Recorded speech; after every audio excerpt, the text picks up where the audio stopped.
The brunch spread at the country club was impressive. Mimosas, eggs Benedict, fresh fruit arranged like art. My parents had chosen the private dining room with floor-to-ceiling windows overlooking the golf course. Very elegant. Very expensive. Very much not their usual style. I should have known something was wrong. "Sophie, darling, have some more champagne," Mom said, topping off my glass before I could refuse. She was wearing her pearl necklace, the good one she only brought out for special occasions. My older brother Derek sat across from me with his wife Amanda, both of them radiating an excitement that set off alarm bells. Dad was at the head of the table in his best suit, checking his watch every few minutes. "So," I said carefully, "what's this about? You said it was important." Dad set down his fork with a satisfied smile. "We wanted to share some exciting news as a family. Derek's company is expanding." Derek nodded enthusiastically. "We're opening 3 new locations, Seattle, Portland, and San Francisco. It's a massive growth opportunity." "That's great," I said. Derek ran a chain of boutique fitness studios that were moderately successful. "Congratulations." "There's more," Amanda chimed in. "We've already secured the leases, hired contractors, ordered equipment. Everything's in motion." "Sounds expensive." $2.7 million, Derek said proudly. "But the ROI projections are incredible. We'll be profitable within 18 months. I took a sip of mimosa. "Where's the funding coming from?" The table went quiet for a beat. Dad cleared his throat. "That's actually what we wanted to discuss. As a family, we've made a decision to help Derek. This is his big break, Sophie. His chance to build something substantial." "Okay," I said slowly. "And?" "We're selling your penthouse." Dad said it casually, like he was mentioning the weather. "The one downtown. We've already accepted an offer. $3.1 million. Closing is in 3 days." I set down my glass. "I'm sorry, what?" "Your penthouse," Mom repeated as if I hadn't heard. "The developer who owns the building wants to buy out the remaining units for a full renovation. He made an excellent offer. We negotiated hard," Dad added. "Got him up from $2.9 million. That extra $200,000 will really help Derek's expansion." I looked at Derek. He was smiling, totally at ease. "You think you're selling my penthouse?" I said carefully. "We know you're attached to it," Amanda said with exaggerated sympathy. "But Sophie, you work from home as a freelance translator. You can work from anywhere. Derek's business needs physical locations. It makes sense." "You've already accepted an offer?" I asked Dad. "Signed the paperwork yesterday. Your mother and I have power of attorney for family properties. We thought it best to move quickly. The developer was working with a tight timeline." My phone buzzed in my purse. I ignored it. "The proceeds will be wired to Derek's business account on Friday," Dad continued. "Minus some administrative costs, of course. But don't worry, we're setting aside $100,000 for you to find a nice rental apartment. Something more affordable and practical." "How generous," I said flatly. "We knew you'd understand," Mom beamed. "You've always been the reasonable one. Not materialistic like some people. You care about family." Derek raised his mimosa glass. "To family supporting family. Thanks, sophomore. This means everything." They all clinked glasses. I didn't move. "Sophie."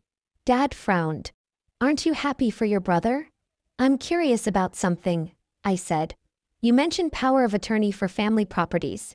What does that mean exactly?" "It means we can make decisions about family assets when necessary," Dad explained.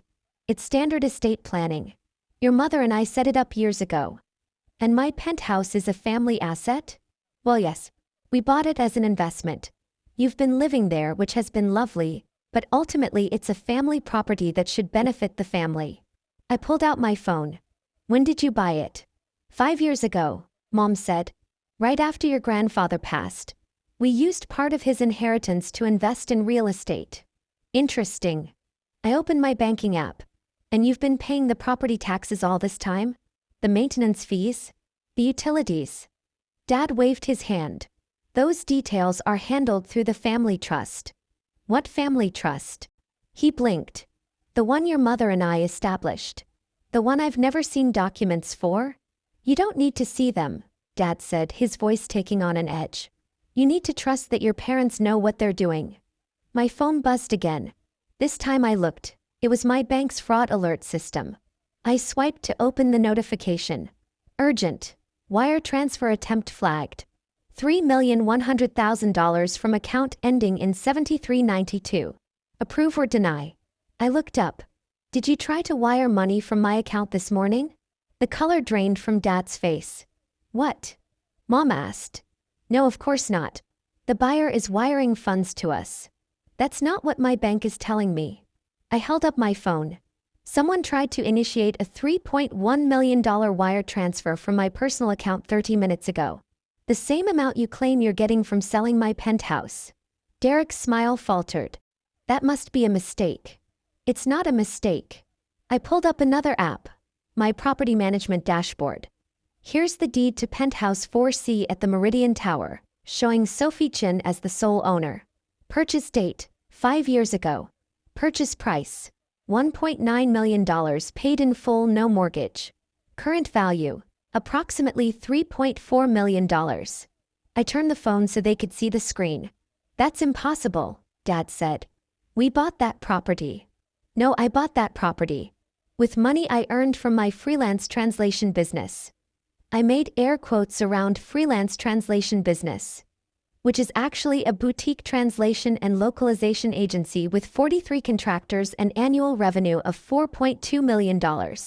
I specialize in technical and legal translation for multinational corporations. The silence was deafening. You don't make that kind of money, Amanda said weakly. I made $680,000 last year personally, plus the business generated another $3.5 million in revenue. I pulled up more documents. I own the penthouse. I own a beach house in Malibu. I own a 50% stake in a commercial property in San Diego. I have investment accounts totaling approximately $2.8 million. Would you like me to continue? Mom's hand was at her throat. But you dress so simply. I dress comfortably. There's a difference. I looked at Dad. Now, explain to me how you think you have power of attorney over my property. Dad's jaw worked. We're your parents. We have the right. You have no rights to my assets. I opened my email and pulled up a message. This is from my attorney, Patricia Winters. She received a very interesting call yesterday from a title company, asking about a property sale. A sale I never authorized. I read from the email.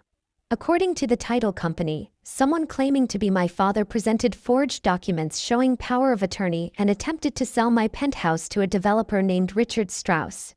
The title company, doing their due diligence, contacted my attorney of record. Patricia informed them that no such power of attorney exists and that any sale documents were fraudulent. This is ridiculous, Dad blustered. I would never. The title company flagged the transaction as potential fraud. They've contacted the developer to inform him the sale is invalid. They've also filed a report with the police. I set my phone down. Dad, you didn't just try to sell my property. You committed wire fraud and forgery. Derek had gone pale. Dad, what the hell? I was helping your business. Dad shouted. I was trying to help this family. By stealing from me? Kept my voice level. You forged legal documents, impersonated me to a title company, and attempted to steal $3.1 million from my account. It's not stealing, Mom said desperately. Your family. What's yours is ours. That's how family works. That's not how the law works. Amanda stood up abruptly. Derek, did you know about this? No. Derek looked genuinely shocked. Dad, you said Sophie agreed to invest in the business. You said she wanted to help. She should want to help, Dad said. She's been hiding money from this family for years while your brother struggles. I don't struggle, Derek interrupted. My business is successful. It's growing at a sustainable pace. I never asked you to sell Sophie's property. But the expansion. I applied for a business loan like a normal person, Derek said, his voice rising. It was approved last week. I was going to tell everyone today. I never asked Dad to sell anything. The room went completely silent. You already have funding? I asked. Yes. A $2 million loan at 6.5% interest. Totally manageable based on our projections. Derek looked at Dad with something like horror. What did you do? Dad's mouth opened and closed. Mom started crying. We just wanted to help. You're our children. We wanted to give Derek this opportunity.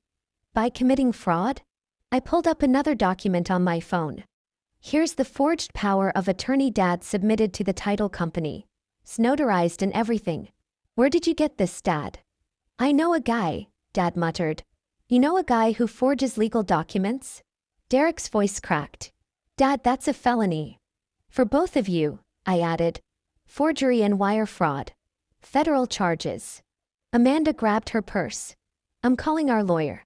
Derek, don't say anything else. My phone rang. Patricia's name flashed on screen. I answered on speaker. Sophie, the title company just sent me copies of all the documents your father submitted. This is bad. Really bad. He forged your signature on multiple documents, created fake power of attorney papers, even impersonated you in a phone call to the title company. I'm here with my family now, I said. Everyone can hear you. Patricia didn't miss a beat. Mr. Chin, if you're listening, you need to retain criminal defense counsel immediately. The title company is pressing charges. The developer is considering a civil suit for wasting his time and resources. And Sophie has grounds for a civil suit as well. Dad's face had gone from red to gray. What about the wire transfer attempt? I asked. That's actually a separate issue, Patricia said. Your bank's fraud detection caught it in time, but someone also had your account information. Do you know how your father obtained your banking details?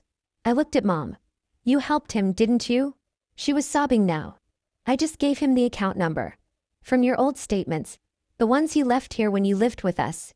I didn't know. Yes, you did, I said quietly. You knew exactly what you were doing. Patricia's voice came through the speaker.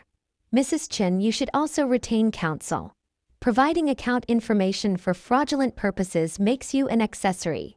This can't be happening, Mom whispered. It's happening because you tried to steal $3.1 million from me, I said. Because you forged documents. Because you committed multiple felonies to fund Derek's business expansion without even telling him. Derek had his head in his hands. I can't believe this. Believe it, I said. I looked at my parents. Here's what happens next. My attorney files a formal complaint. The police investigate. The DA decides whether to press charges. And based on what Patricia just described, they probably will. You're looking at prison time. Sophie, please. Mom reached for my hand. I pulled away. We're your parents. You can't do this to us. You did this to yourselves. Dad found his voice hard and bitter. You've been lying to us for years. Pretending to be some struggling translator while you're secretly rich. What kind of daughter does that? The kind who learned early that this family values money over relationships. The kind who watched you favor Derek his entire life. The kind who built success quietly because the moment I told you about it, you'd try to take it. I stood up. And I was right. I picked up my purse. For the record, I would have helped Derek if he'd asked. A loan, an investment, whatever. But you didn't ask. You tried to steal. Where are you going? Dad demanded. To meet with my attorney. To file a police report. To ensure you never have access to my financial information again. I looked at Derek. I'm sorry you're caught in this. It wasn't your fault. I don't want their stolen money, Derek said quietly. I never did. I know. Amanda touched my arm as I passed.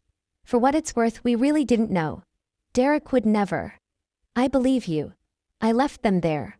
Mom crying, Dad seething, Derek looking shell-shocked, and walked out of the country club into the bright afternoon sun. My phone buzzed continuously. Patricia calling back probably. Bank notifications. Security alerts. I'd been careful my entire adult life. Careful with money, careful with trust, careful with what I revealed to my family. I'd built my business from nothing, invested wisely, bought property strategically. I'd done everything right. And still they tried to take it. But they'd failed. The fraud alert had caught the wire transfer. The title company had spotted the forgery. My attorney had stopped the sale. Every safeguard I'd built into my financial life had worked exactly as designed. 6 months later, Derek's business expansion was complete, funded by his legitimate bank loan. His new studios were thriving. He'd started inviting me to family dinners at his house, carefully separate from our parents. Dad and Mom took a plea deal. Probation, restitution of legal fees, community service. No prison time but criminal records that would follow them forever. They blamed me, of course. Told everyone I'd destroyed the family over money. That I'd sent my own parents to jail over a misunderstanding. But Derek knew the truth. Amanda knew. Even some of the extended family knew once the full story came out. I'd protected what was mine. Nothing more, nothing less. And my penthouse, my beautiful, paid-off, legitimately owned penthouse, stayed exactly where it belonged. In my name, under my control. Safe from people who thought family meant free access to everything you've built. The bank's fraud alert had stopped the wire transfer in time. And I'd stopped trusting that family would ever see me as anything more than an asset to liquidate. Retrice, please continue. I need 100 more words. Sometimes you protect yourself not with forgiveness but with firewalls. Bank alerts. Attorney retainers. Separate accounts they can't touch. I changed every password, every security question, every access point. My financial advisor now requires video verification for any major transaction. My attorney has standing instructions. Family gets nothing without written authorization. Derek sends me pictures of his kids at the new studios.